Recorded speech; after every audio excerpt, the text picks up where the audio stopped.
সোমবার সাত সকালে পাঞ্জাবে এনকাউন্টার। হোলির রাতে অমৃতসরের স্বর্ণ মন্দিরে গ্রেনেড হামলার পর এনকাউন্টারে ক্ষত মাততাই।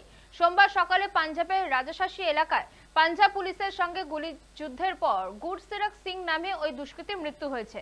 তবে অপর হামলাকারী বিশাল কোনোভাবে পুলিশের নজর এড়িয়ে পালাতে সক্ষম হয়েছে। তার খোঁজে চিরুনি তল্লাশি শুরু করেছে পুলিশ। গত শুক্রবার রাতে অমৃতসরের খান্ডওয়ালার মন্দিরে আচমকা গ্রেনেড হামলা হয়। রাতে ব্যাপক বিস্ফোরণের শব্দে কেঁপে ওঠে গোটা এলাকা। ব্যাপক আতঙ্কিত ছড়ায় মন্দির চত্বরে। সিসিটিভি ফুটেজ থেকে দেখা গিয়েছে বাইকে চড়ে দুই যুবক এসে মন্দিরের সামনে দাঁড়ায়। এরপর মন্দির লক্ষ্য করে গ্রেনেড ছুড়ে ফের চম্পট দেয়। কয়েক মুহূর্তের পর ব্যাপক বিস্ফোরণে কেঁপে ওঠে মন্দির চত্বর। তবে গ্রেনেড হামলায় হতাহতের কোনো খবর ছিল না। এই হামলায় পাক যুগের অনুমান করে গুরুত্ব সহকারে তদন্তে নামে পুলিশ। এরপর সোমবারই এই এনকাউন্টার। জানা গিয়েছে হামলাকারীরা রাজশাসী এলাকায় ঘোরাফেরা করছে। গোপন সূত্রে খবর পেয়ে সোমবার সেখানে অভিযান চালানো হয়। অপরাধ দমন শাখা এবং স্থানীয় পুলিশের একটি দল সেখানে পৌঁছয়। পুলিশকে দেখে মোটরসাইকেল পালিয়ে যাওয়ার চেষ্টা করে গুরসিরক ও বিশাল। তাদের থামাতে গেলে পুলিশকে লক্ষ্য করে গুলি চালায় তারা। হেড কনস্টেবল গুরপ্রীত সিং এর বাঁ হাতে গুলি লাগে।